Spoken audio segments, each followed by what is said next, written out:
Assalamualaikum warahmatullahi wabarakatuh. Perkenalkan, nama saya Siti Alhusna Nurul Agustin. Saya salah satu mahasiswa Prodi PGSD UT. Nah, pada saat ini saya akan menjabarkan tentang RPP kelas atas. RPP kelas atas yang saya ambil yaitu kelas 6, tema 3 yang bertemakan tokoh dan penemuan, dan saya mengambil subtema 2 yaitu penemuan dan manfaatnya. Nah, adapun alokasi waktu pada RPP ini yaitu 8 JP dikali 35 menit untuk satu pembelajaran. Nah, di sini di subtema 2 ini ada 3 muatan yang saya ambil, yaitu muatan bahasa Indonesia, IPS, dan IPA. Nah, yang mana di dalam RPP ini terdapat tujuan pembelajaran. Nah, tujuan pembelajarannya itu siswa itu dapat mengerti dan menemukan informasi penting dari sebuah teks eksplanasi, kemudian menyajikan informasi penting dari teks eksplanasi, dan menganalisis peran televisi dan perubahan sosial budaya yang benar, kemudian menganalisis perubahan sosial budaya akibat modernisasi, dan siswa itu dapat membandingkan komponen listrik sederhana dengan tepat, serta dapat menyajikan percobaan listrik dengan sederhana dan tepat. Adapun materi pembelajarannya yaitu mengidentifikasi kalimat efektif dalam teks eksplanasi, kemudian rangkaian listrik paralel, dan perubahan sosial budaya. Adapun model pembelajaran yang dapat saya tuliskan di sini yaitu PBL, Problem Based Learning, yang menggunakan pendekatan saintifik. Adapun metode yang saya gunakan yaitu ceramah, tanya jawab, diskusi, dan penugasan. Dalam PBL terdapat beberapa sintaks.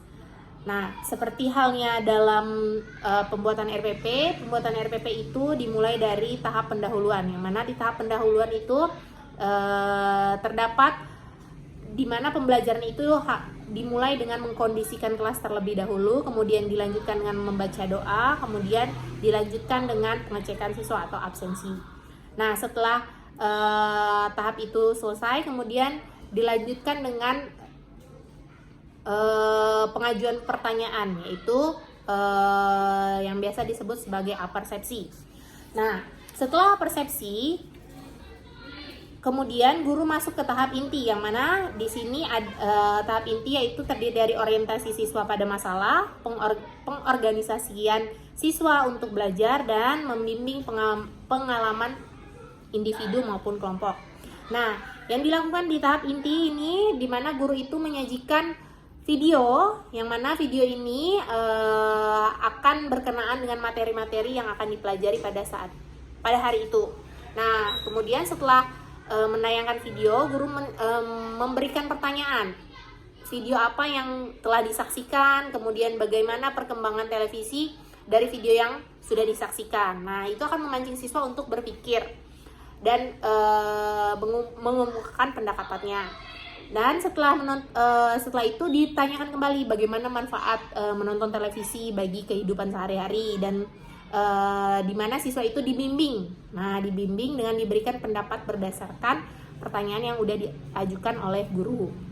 Kemudian di tahap inti juga siswa itu diminta untuk berkolaborasi, yang mana di sini guru itu meminta atau membuat kelompok untuk siswa supaya siswa saling bertukar informasi. Nah, di mana siswa ini akan mengamati PowerPoint yang disajikan oleh guru. Nah, yang mana PowerPoint itu berisikan tentang sebuah teks eksplanasi. Nah, di mana siswa setelah melihat tayangan PowerPoint-nya, kemudian siswa mengaitkannya dengan isi video yang sebelumnya sudah ditonton. Nah, kemudian di tahap ketiga, setelah melakukan diskusi dengan kelompok, siswa itu mengemukakan informasi atau menemukan informasi dari sebuah teks eksplanasi dengan bantuan LKPD yang sudah diberikan guru. Nah, yang mana LKPD ini akan dikerjakan oleh siswa untuk dibaca dan didiskusikan bersama kelompoknya. Nah, namun di sini terjadi interaksi antara siswa dengan guru. Nah, supaya apa? Supaya adanya kolaborasi antara siswa dengan guru tersebut. Setelah tahap inti, di tahap inti juga ada pengembangan dan penyajian hasil karya, di mana siswa itu mempresentasikan hasil diskusinya kemudian menganalisis serta mengevaluasi dari proses pemecahan masalah, yang mana siswa dari setiap kelompok itu diperkenankan untuk mengajukan pertanyaan, kemudian kelompok penyaji juga harus membuat kesimpulan pada saat presentasi.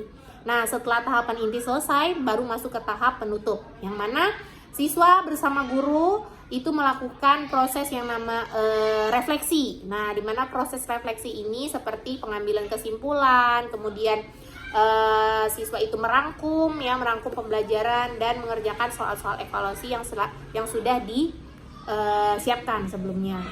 Setelah melakukan refleksi, guru maka menutup pembelajaran pada hari itu dengan mengajak siswa membaca doa bersama, kemudian mengingatkan kembali tentang pembelajaran yang akan dipelajari untuk pertemuan selanjutnya.